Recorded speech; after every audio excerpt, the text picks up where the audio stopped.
1978లో YS Rajasekhara Reddy గారు మొదటిసారి MLA అయ్యారు. 78 నుంచి ఇప్పటి వరకు వాళ్ళ కుటుంబం 10 సార్లు ఎన్నికలు వేసింది. ఈ 10 సార్లు వైఎస్ కుటుంబాన్ని ఆదరించి ఆశీర్వదించి వాళ్ళని ఎమ్మెల్యేలు చేసి వాళ్ళని ఎంపీలు చేసి వాళ్ళని ముఖ్యమంత్రులు చేసి ఈ రాయలసీమ వాళ్ళకి ఎంత ఇచ్చిందో మనందరం చూసాం.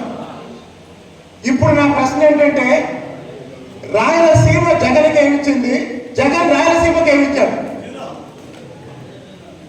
రాయలసీమ జగన్కి ఏమిచ్చింది?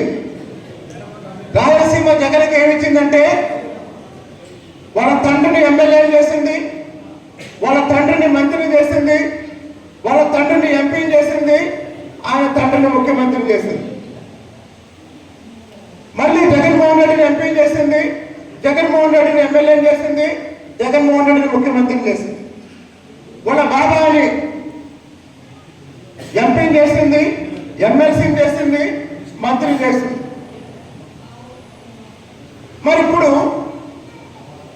2014 ఎన్నికల్లో జగన్మోహన్ రెడ్డి ఓడిపోయిన తర్వాత 2014 నుండి 2019 వరకు రాయలసీమ యువతకి ఏం చెప్పాడు, రాయలసీమ రైతులకి ఏం చెప్పాడు, రాయలసీమ మహిళలకి ఏం చెప్పాడు, ఇప్పుడు ఏం చేస్తున్నాడు చెప్పండి? రాయలసీమ యువతకి ఏమి ఇస్తానన్నాడు? రాయలసీమ యువతకి ఉద్యోగాలు ఇస్తానన్నాడా, వాలంటరీ ఉద్యోగాలు ఇస్తానన్నాడా? ఏపీపీఎస్సీ ద్వారా 2,30,000 ఉద్యోగాలు ఉన్నాయి, వాటిని జాబ్ క్యాలెండర్ ద్వారా భర్తీ చేస్తానన్నాడు.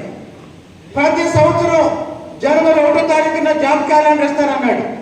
కానీ 4 ఏళ్లుగా ఇప్పుడు 5వ సంవత్సరం వరుసగా సాక్షి క్యాలెండర్ ఇచ్చాడు.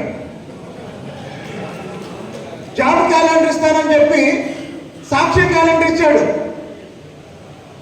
ఇస్తానన్నది ఏంటి? Job calendar. ఇచ్చింది ఏంటి? సాక్షి క్యాలెండర్. ఆ సాక్షి క్యాలెండర్లో ఏముంటుంది? ఆయన ఫోటో, వాళ్ళ ఆవిడ ఫోటో ఉంటుంది, ఇంతే కదా.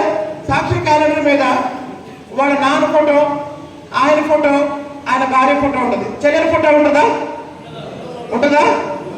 సరే, ఇప్పుడు ప్రశ్న ఏంటంటే, వైఎస్ కుటుంబానికి రాజకీయ భిక్ష పెట్టిన ఈ కడప జిల్లా గడ్డ మీద నిలబడి అడుగుతున్నాను, జగన్మోహన్ రెడ్డి రాయలసీమ